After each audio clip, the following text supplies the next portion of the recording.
धार्मिक, पारंपरिक एवं सांस्कृतिक देश है। भारत में धर्म ग्रंथों, परंपरा और त्योहारों का बहुत महत्व है। देश में हर त्योहार बड़ी धूमधाम से मनाया जाता है। इन्हीं त्योहारों में से एक है होली और धुलेटी।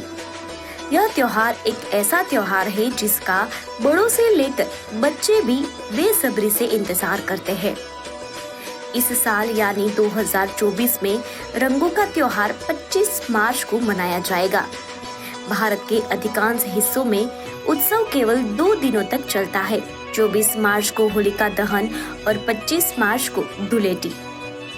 भगवान कृष्ण और उनकी प्रिय राधा की जन्मस्थली होने के नाते उत्तर प्रदेश के ब्रज क्षेत्र यानी कि वृंदावन, मथुरा, बरसाना, नंदगांव, गोवर्धन और गोकुल में होली त्योहार से एक सप्ताह पहले मनाई जाती है। यानी कि होली का त्योहार वृंदावन, मथुरा, बरसाना, नंदगांव, गोवर्धन और गोकुल में कुल 10 दिनों तक मनाया जाता है। 2024 में यह महोत्सव 17 से 26 मार्च तक चलने की उम्मीद है। मथुरा, वृंदावन और बरसाना की होली दुनिया भर में प्रसिद्ध है, जहां भगवान कृष्ण और राधा सखियों और गोपियों के साथ खेलते थे। होली के अवसर पर इस रंग बिरंगी त्योहार की धूमधाम मन को आनंद और आत्मा को भक्ति से भर देती है। ब्रजधाम में होली सिर्फ रंगों से ही नहीं बल्कि कई अन्य तरीकों से भी खेली जाती है, जिसमें लड्डू मार होली से लेकर लठमार होली तक का चलन है। यहाँ कुछ विशेष होली परंपराएं हैं जो लोगों को पसंद है। तो आइए जानते हैं 2024 में होली के समारोह का कार्यक्रम क्या है। तो 17 मार्च को बरसाने में लड्डू होली। बरसाना मथुरा से लगभग 50 किमी दूर है। होली में लोग उत्सव के दौरान एक दूसरे पर लड्डू फेंकते हैं। यह गतिविधि बरसाना के राधा रानी मंदिर में आयोजित की जाती है, जिसे श्रीजी मंदिर के नाम से भी जाना जाता है। बरसाना वह स्थान है जहां देवी राधा ने अपना बचपन और प्रारंभिक जीवन बिताया था। राधा रानी मंदिर राधा के सम्मान में ब्रह्मगिरी पहाड़ियों की चोटी पर बनाया गया था। पुजारी आशीर्वाद के रूप में भक्तों पर लड्डू फेंकते हैं। चमकीले पीले रंग के लड्डू सबसे अधिक पसंद किए जाते हैं, क्योंकि यह भगवान कृष्ण का पसंदीदा रंग है। हर्ष और उल्लास के लिए लोग एक दूसरे पर रंग फेंकते हैं। नृत्य और ब्रिज गीत भी लड्डू होली का हिस्सा है। उसके बाद 18 मार्च 2024 को बरसाने में लठमार होली, जिसमें लठ का अर्थ है छड़ी और मार का अर्थ है मारना। लठमार होली उत्तर प्रदेश के ब्रज में सबसे लोकप्रिय उत्सव है। यह दुनिया का एकमात्र क्षेत्र है जहां आप इस अनूठी परंपरा का अनुभव करते हैं। दंत कथा के अनुसार कहा जाता है कि कृष्ण को बचपन में एक राक्षसी के दूध का जहर दे दिया गया था। युवा कृष्ण को मारने की बजाय दूध के अप्रत्याशित प्रभाव ने उनकी त्वचा को नीले रंग की एक विशिष्ट गहरी छाया में बदल दिया। बड़े होकर कृष्ण नंदगांव में रहते थे और उन्हें बरसाना में रहने वाली राधा से प्यार हो गया। कृष्ण अपनी नीली त्वचा से शर्मिंदा थे और अपने प्यार का इजहार करने की हिम्मत नहीं कर पाए। अपनी माँ यशोदा की सलाह मानकर वह बरसाना गए और केवल राधा और उनकी सखियों से उन्हें रंग लगाने के लिए कहा। हालांकि राधा को कृष्ण से आकर्षक व्यक्तित्व के कारण उनसे प्यार हो गया, लेकिन उन्होंने और उनकी सहेलियों ने पहले तो कृष्ण को लाठियां से खदेड़ दिया। कृष्ण और राधा की प्रेम कहानी को मनाने के लिए बरसाना में होली समारोह में रंगों और लाठियों की मजेदार और आनंदमय परंपराएं होती है। नंदगांव की पुरुष महिलाओं पर रंग फेंकने के लिए बरसाना जाते हैं और खेल खेल में बरसाना की महिलाएं लाठियों से पुरुषों का पीछा करती है। ये सिर्फ परंपरा के तहत मजे के लिए किया जाता है। जो व्यक्ति पकड़ा जाएगा उसके सिर पर ढाल होगी। कुछ पुरुष एक साथ नृत्य करने के लिए महिलाओं के कपड़े पहनते हैं। आमतौर से लठमार होली शाम 4:30 बजे से 5 बजे के आसपास शुरू होती है। इसके बाद 19 मार्च 2024 में नंदगांव में लठमार होली। तो नंदगांव मथुरा से लगभग 60 किमी दूर है। होली के तीसरे दिन की गतिविधियां बरसाने में दूसरे दिन के समान होती है और शाम 4:30 से 5 बजे के आसपास शुरू होती है। दोनों के बीच अंतर यह है कि तीसरे दिन बरसाना के पुरुष नंदगांव की महिलाओं को रंग लगाने जाते हैं। फिर नंदगांव की महिलाएं अपने गांव के उन पुरुषों से बदला लेती है जिन्हें अगले दिन दौड़ा दौड़ा कर लाठियों से पीटा गया था। ये सब परंपरा के मुताबिक आनंद के लिए किया जाता है।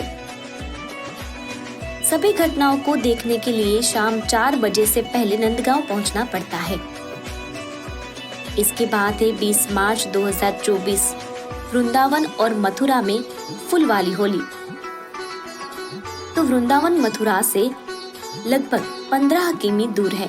चौथे दिन 2 प्रमुख घटनाएं घटती है। एक है वृंदावन की फुलवाली होली और दूसरी है मथुरा की होली। वृंदावन में फुलवाली होली मुख्य रूप से फूलों के बारे में है।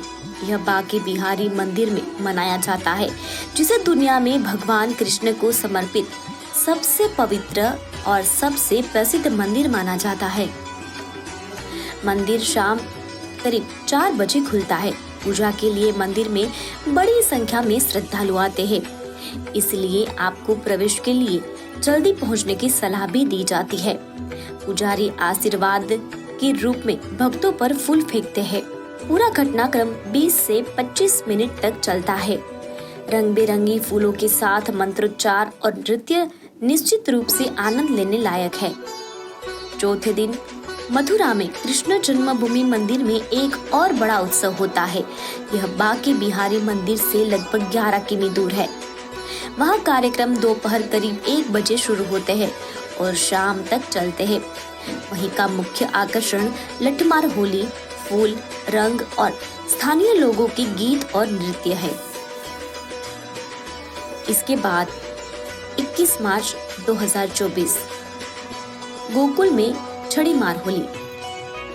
गोकुल मथुरा से लगभग 15 किमी दूर है। कहा जाता है कि कृष्ण ने अपने बचपन के दिन गोकुल में बिताए थे, इसलिए वहाँ के त्योहार में कृष्ण को एक बच्चे के रूप में माना जाता है। गोकुल में आपको उनकी मूर्तियाँ झूलती हुई नजर आएगी। छड़ी मार कर होली कुछ मायनों में लठमार होली का एक माध्यम संस्करण है, क्योंकि स्थानीय महिलाएं पुरुषों को भगाने के लिए छड़ी लाठियां मारती है। यदि आप 5वें दिन गोकुल आए तो यह छड़ी मार होली अवश्य देखनी चाहिए। जुलूस के दौरान बच्चे कृष्ण की पोशाक पहनेंगे और राधा की मूर्ति लेकर चलेंगे। दोपहर 12 बजे गोकुल धाम मंदिर से जुलूस शुरू होता है। यह लगभग 1.5 घंटे तक चलता है। फिर जब उत्सव अपने चरम पर पहुंच जाएगा तो महिलाएं पुरुषों को पीटने के लिए पतली छड़ियों का उपयोग करेगी। इसके बाद 23 मार्च 2024 को वृंदावन में विधवा होली। भारत में भी उत्तर प्रदेश का वृंदावन ही एकमात्र ऐसा स्थान है जहां विधवाएं होली मनाती है। आप दोपहर के आसपास गोपीनाथ मंदिर जा सकते हैं और उत्सव में भाग ले सकते हैं। भारत में ऐसा माना जाता है कि विधवाओं को अपने पति की मृत्यु के बाद दुर्भाग्य सहना पड़ता है। उन्हें उनके परिवारों द्वारा स्वीकार नहीं किया जाता है और वे बेहद गरीब जीवन जीते हैं। अधिकांश विधवाएं वाराणसी या वृंदावन के आश्रमों में जाने का विकल्प चुनती है या उन्हें मजबूर किया जाता है। वृंदावन को विधवाओं का शहर भी कहा जाता है क्योंकि वहाँ 6000 से अधिक विधवाएं रहती हैं। विधवाओं को केवल सफेद साड़ी पहनने की अनुमति है और उन्हें कोई भी त्योहार मनाने की अनुमति नहीं है।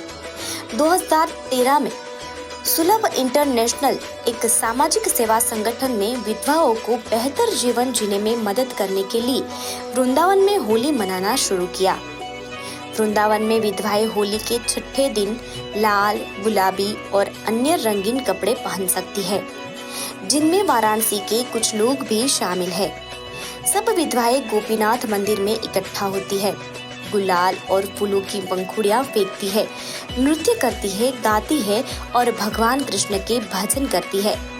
यह उनके चुनौतीपूर्ण जीवन में एक सबसे बड़ी उत्थानकारी घटना है। इसके बाद 24 मार्च 2024 मथुरा में होलिका दहन। होलिका दहन राष्ट्रीय स्तर पर मनाया जाता है, जो बुराई पर अच्छाई की जीत का प्रतीक है। मथुरा में यह समारोह होली की पूर्व संध्या पर होता है। होलिका दहन का मुख्य कार्यक्रम एक विशाल अलाव है, जहां बुराई के विनाश के प्रतीक के रूप में राक्षस होलिका का पुतला जलाया जाता है। ऐसा सूर्यास्त के बाद होता है। ब्रिज में दिन के दौरान 2 अन्य प्रमुख त्योहार है, जिनमें आप भाग ले सकते हैं। वृंदावन के बांके बिहारी मंदिर में सुबह 9 बजे से दोपहर 1:30 बजे तक, जहां पुजारी भक्तों पर रंग और पवित्र जल फेंकते हैं। नाच, गाना, गुलाल, पानी की मस्ती आदि के साथ होली की खुशी में डूब जाए। और दूसरा है मथुरा में भव्य जुलूस। यह विश्राम घाट से लगभग 3 बजे शुरू होता है और सूर्यास्त तक पवित्र द्वार तक जारी रहता है। जुलूस में युवा कृष्ण और राधा का रूप धारण करते हैं और एक दूसरे पर रंग फेंकते हैं। इसके बाद है 25 मार्च 2024 मथुरा में होली। यह वार्षिक होली उत्सव का मुख्य दिन है। उत्सव का आनंद लेने के लिए सबसे अच्छी जगह मथुरा का मुख्य शहरी क्षेत्र होली गेट और आसपास के क्षेत्र है। सुबह करीब 10 बजे से मंदिर में श्रद्धालुओं का आना शुरू हो जाता है। वहाँ आमतौर पर सुबह से भीड़ रहती है। यदि आप जल्दी आते हैं तो आपको यमुना घाटों पर भांग और जुलूस तैयार करते पुजारियों को देखने का मौका मिल सकता है। सुबह 10 बजे के करीब रंग और गुलाल की होली शुरू हो जाती है। नृत्य और गायन का आनंद ले। वृंदावन में बांके बिहारी मंदिर की तुलना में यहाँ कम लोग हैं, लेकिन यहाँ की मौज मस्ती आपको निराश नहीं करेगी। इसके बाद है 26 मार्च 2024 बलदेव में हुरंगा होली। तो बलदेव मथुरा से लगभग 30 किमी दूर एक गांव है। कहा जाता है कि यह वह क्षेत्र है जहां कृष्ण के बड़े भाई का शासन था। होली के मुख्य दिन के अगले दिन वहां के लोग दाऊजी मंदिर में होली का समापन मनाते हैं। यह उत्सव दोपहर 12:30 बजे से शाम 4 बजे तक लगभग 3.5 घंटे तक चलता है। बलदेव में पुरुषों को न सिर्फ दौड़ा कर लाठियों से पीटा जाता है, बल्कि उनके कपड़े भी उतार दिए जाते हैं। बलदेव में एक बड़ा पवित्र सरोवर है। कई भक्त जीवन के अर्थ पर विचार करने और बेहतर जीवन के लिए वहां आते हैं और स्नान करते हैं। स्थानीय लोगों ने गाने, नृत्य और झील में स्नान के साथ होली 2024 को विदाई देते हैं।